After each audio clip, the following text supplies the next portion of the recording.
Hi hello నమస్తే, నేను మీ Ramesh. Welcome to Ram Ramesh education news channel. So ఈరోజు వచ్చేసింది మనం ఏపీలో ఆంధ్రప్రదేశ్లో ఉన్న టీచర్ ఉద్యోగాలకు సంబంధించి ఇన్ఫర్మేషన్ మొత్తం అనేది మనం తెలుసుకుందాం.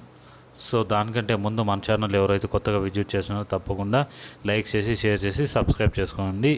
సో నేను వచ్చేసిందే మీకు ఇక్కడున్న మెయిన్ థీమ్ దేని గురించి ఉంది అనేది వెరీ క్లియర్గా చెప్పడానికి ట్రై చేస్తాను. చూడండి. సో డిఎస్సి ద్వారా మనకి కర్నూలు జిల్లాలోనే 1664 స్కూల్ అసిస్టెంట్ పోస్టులు,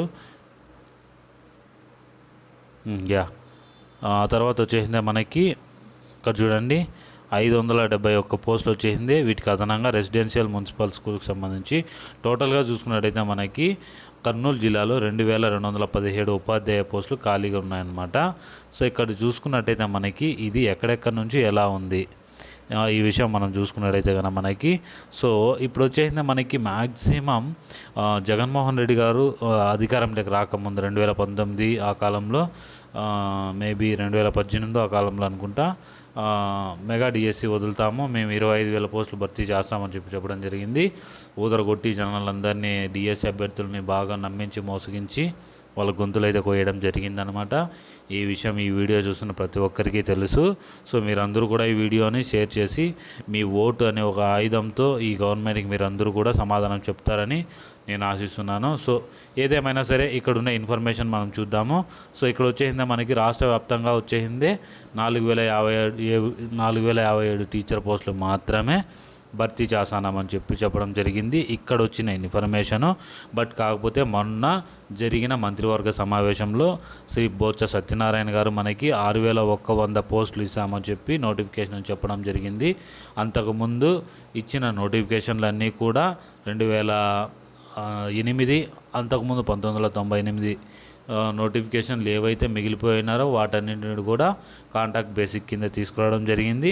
వాటిని కూడా మొత్తం అవి అన్నీ చేర్చి కూడా మనకి 14,000 పోస్టులను భర్తీ చేశారు. ఏ ఒక్కటి కూడా రెగ్యులర్ టీచర్ కింద భర్తీ చేయలేదు. వీటన్నింటినీ కూడా కాంట్రాక్ట్ బేసిక్ కింద మాత్రమే భర్తీ చేయడం జరిగింది. అండ్ ఇప్పుడు వచ్చిన నోటిఫికేషన్ కూడా మనకి కాంట్రాక్ట్ బేసిక్ కింద ఇవ్వడం జరుగుతుందన్నమాట. చాలామంది మిత్రులకు తెలియని విషయం ఏంటంటే జీవో నంబరు 115 తీసుకురావడం ద్వారా మనకి చాలా నష్టం అయితే జరిగింది. ఈ విషయాన్ని నిరుద్యోగ మిత్రులందరూ గమనించాలి. ఈ విషయం గురించి ప్రజలలో మంచి అవగాహన కల్పించాలి. ఈ జీవో నంబర్ 115 రద్దు చేయడానికి మనందరం కూడా సహకరించాలి. అలాగే మన వంతు ప్రయత్నం మనం చేయాలి. ఇలా చేసినట్టయితే గవర్నమెంట్ దిగు రావడం జరుగుతుంది.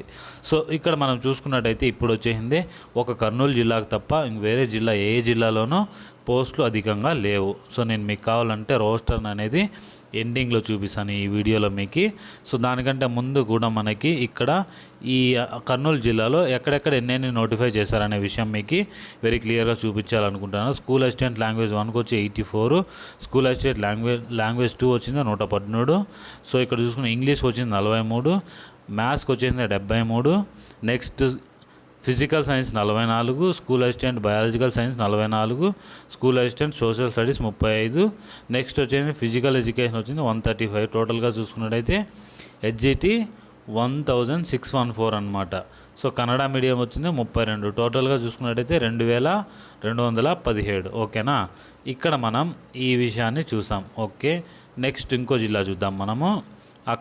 ఇక్కడ చూడండి, ఇప్పటి వరకు మనకి బొత్స సత్యనారాయణ గారు చెప్పింది, అలాగే సజ్జల రామకృష్ణ గారు చెప్పిన విషయం ఏంటంటే మనకు ట్విట్టర్ వేదికగా 6100 పోస్టులను ప్రకటిస్తున్నామని చెప్పడం జరిగింది.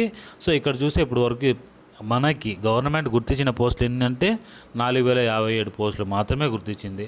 సో మళ్ళీ ఏం చేశారు, ఆదివారం లోపల అంటే ఈరోజు శనివారం 4వ తేదీ లోపల మరిన్ని వివరాలతో మీరందరూ కూడా ఎక్కడైతే మన ఇది ఉందో, ఎక్కడిది ఉండండి చెప్తా, ఈ ప్లేస్ ఎక్కడ మీటింగ్ జరుగుతుంది అనే విషయము విశాఖపట్నం. సో అక్కడికి మీటింగ్కి రాండి అని చెప్పడం జరిగిందనమాట. సో ఇక్కడ వీళ్ళు క్లియర్గా ఇచ్చేయడం జరిగింది ఏ దానికి ఎన్నెన్ని పోస్టులు ఉన్నాయి, ఎంత మిగిలినాయి అని చెప్పేసి. వాళ్ళు చెప్పిందేమో 6,000 పోస్టులు, కానీ ఇక్కడ మిగిలిందేమో ఇక్కడ వీళ్ళకి దొరికిండేదేమో 4,000 సంథింగ్ చిల్లర. సో 4,057 పోస్టులు మాత్రమే దొరికాయి. సో ఇంకా 2000 పోస్టులు దొరకాలన్నమాట. సో ఇది ఎక్కడ దొరుకుతుందో ఏమో మనకు తెలియదు. సో నెక్స్ట్ చూసుకున్నట్టయితే మనకి ఇక్కడ వచ్చేసింది ఇంకో న్యూస్ మనకి హల్చల్ చేస్తుంది. 5వ తేదీ నుంచి టెట్ డిఎస్సి దరఖాస్తుల ఆహ్వానం అని చెప్పడం జరిగింది. సో దీనికి సంబంధించి టీసీఎస్తో ఆల్రెడీ వీళ్ళు కుమ్మక్క అవ్వడం జరిగింది. దానికి సంబంధించి ఒక 8 రోజులు డిఎస్సిని టెట్ను, నెక్స్ట్ 15 రోజులు టెట్ను, 8 రోజులు డిఎస్సిని నిర్వహిస్తామని చెప్పడం జరిగిందనమాట. నెక్స్ట్ చూసుకున్నట్టయితే మనకి ఇక్కడ అదే న్యూస్ మనకి ఈనాడు పేపర్లో రావడం జరిగిందనమాట. సో 6100 పోస్టులకు సంబంధించి 2 ఏళ్ళ గౌరవ వేతనంగా అది 5000 అని ఇవ్వచ్చు, 2000 అని ఇవ్వచ్చు, వాళ్ళు చెప్పలేము. వాళ్ళు ఎంత ఇస్తే అంత మనము తీసుకోక తప్పదనమాట.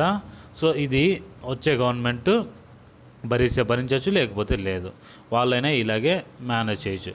బట్ కానీ మనకి ఎవరైతే మన టీడీపీ కార్యకర్త, జాతీయ ప్రధాన కార్యదర్శి ఎవరైతే ఉన్నారో నారా లోకేష్ బాబు గారు, వాళ్ళు ఒక మాట చెప్పడం జరిగింది.